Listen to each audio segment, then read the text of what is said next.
तुम्हारा लड़का सही सलामत हमारे सामने आ जाए। मांग है कि जैसे उनको अपना देश लाया गया अभिनंदन सर को, वैसे ही पीके साहू को भी रिटर्न लाया जाए। सरकार से बस यही निवेदन है। ভারত সরকারের থেকে আমি আবেদন করব আগে আমার ছেলেকে ভালোভাবে আমাকে ইন্ডিয়া নিয়ে চলে আসে। পাক সেনার হাতে আটক বিএসএফ জওয়ান, দেশে ফিরিয়ে আনতে পাকিস্তানের সঙ্গে ফ্ল্যাগ মিটিং ভারতের।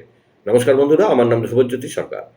পেহেলগাঁও কাণ্ডের আবহে বিএসএফ জওয়ান আটক পাকিস্তানি সেনার হাতে।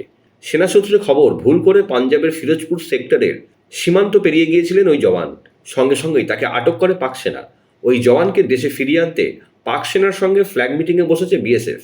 মঙ্গলবার জম্মু কাশ্মীরের পেহেলগাঁওয়ে জঙ্গি হামলায় ২৬ জনের প্রাণ গেছে। তা নিয়ে নতুন করে টানাপোড়েন তৈরি হয়েছে ভারত পাকিস্তানের মধ্যে। সেই আবহে পাকিস্তান রেঞ্জারের হাতে আটক হন বিএসএফের ১৮২ নম্বর ব্যাটালিয়নের কনস্টেবল পিকে সিং। সেনা সূত্রে জানা গেছে, ঘটনাটি বুধবার ঘটেছে। ফিরোজপুর সেক্টরের আন্তর্জাতিক সীমান্তে কর্মরত ছিলেন পিকে সিংহ। ভুল করেই তিনি সীমান্ত পেরিয়ে গিয়েছিলেন। আটক হওয়া জওয়ানকে দেশে ফিরিয়ে আনতে পাক সেনার সঙ্গে ফ্ল্যাগ মিটিংয়ে বসছে ভারতীয় সেনা। সেনা সূত্রে খবর, দুপক্ষের মধ্যে কথাবার্তা চলছে। ওই জওয়ানকে এখনও দেশে ফিরিয়ে আনা সম্ভব হয়নি, কিন্তু তিনি যাতে সুস্থ স্বাভাবিকভাবে দেশে ফিরতে পারেন, ভারতীয় সেনা সেই চেষ্টাই করছে।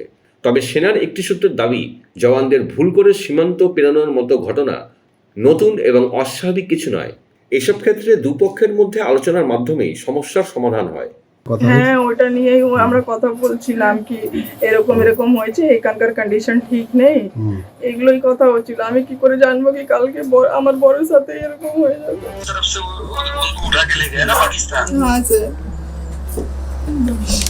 वो ठीक है, हम होम मिनिस्ट्री के साथ बात कर रहे हैं, आप चिंता मत करिए। এর আগে অভিনন্দন জানি খবর যে তাকে সগর্বে তারা বাধ্য হয়েছে ফিরিয়ে দিতে, এবং এক্ষেত্রেও এটা হবে আমরা নিশ্চিত আশাবাদী। এই পরিস্থিতিতেও আমরা সঙ্গে আছি, ওনার পাশে আছি। একজন পরিবারের সদস্য হিসাবে আমাদের দায়িত্ব কর্তব্য, ওনার সঙ্গে আমরা আছি। देश का सेवा जो करते हैं फौजी, परिवार छोड़ के रहते हैं, सही सलामत उनको अपना देश लाया जाए। सरकार से बस यही निवेदन है। বন্ধুরা, ভিডিওটি ভালো লাগলে দয়া করে লাইক শেয়ার করে দেবেন, আমাদের পেজটা ফলো করে নেবেন, আর আপনার মতামত কমেন্ট করে অবশ্যই জানান। ধন্যবাদ।